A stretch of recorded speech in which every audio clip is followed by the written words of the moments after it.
Hello friends, welcome. I am life architect Francesca Berry and I'm so happy to have you here. The best place to be to create a home and a life that you love. Today we're going to talk about clutter, specifically decluttering. Now I know decluttering is not a fun sounding word, at least not for most people. For many, that word conjures up feelings of fear and frustration, perhaps even sadness. So I completely understand that it's not met with more vigor. Perhaps we can change that.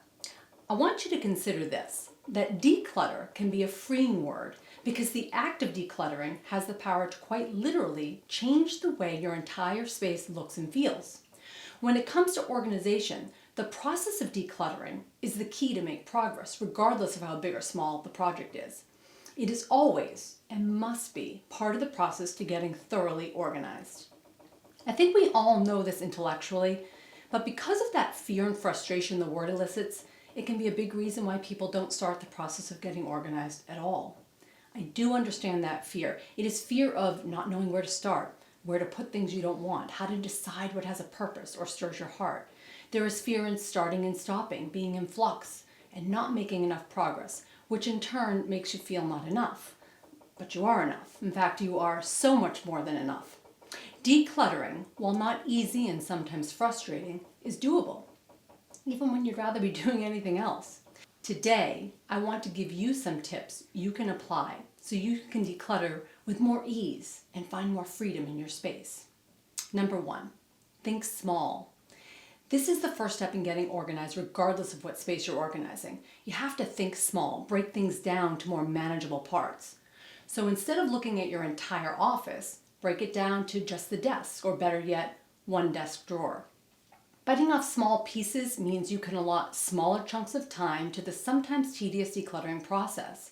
Scheduling smaller amounts of time makes the process more appealing, period.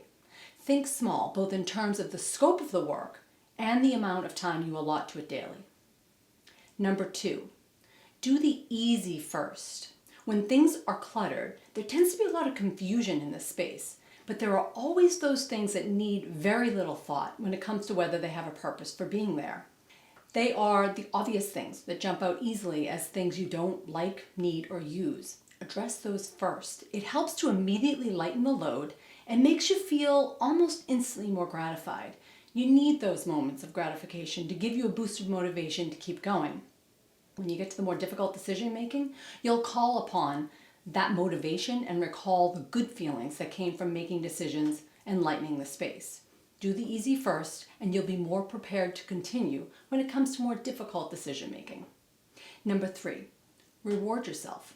Don't wait for everything to be done or for someone else to tell you that you've done good to pat yourself on the back for the work.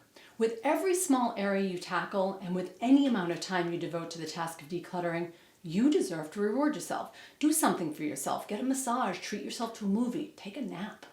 A little reward goes a long way in getting you rejuvenated to continue your work. Number four, be grateful. Often we get caught up in letting go of things we spent money on or that someone special gave to us. These things are sentimental, and in being so, they make us feel guilty at the thought of letting them go.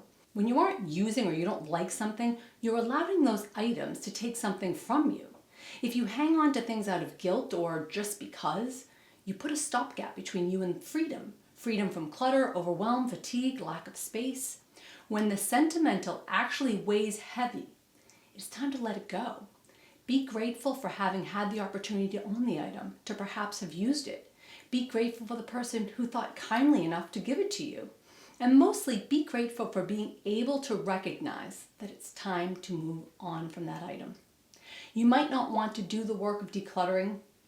You can likely come up with 103 other things you'd rather be doing. Just remember that the work of decluttering offers rewards that allows you to enjoy more thoroughly those 103 things, and then some. Just take the small step and get started. You'll be happy you did. Now I want to hear from you. What small area can you start with to lighten your load and feel more free in your space? Tell me in the comments below. And if you like what you saw in this video, please be sure to give it a thumbs up to support me and my channel.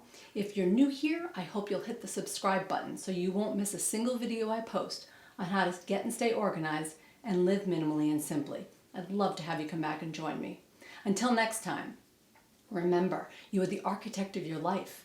You have the power to choose the content, the thoughts, things, and people that will make it a life you love. See you soon.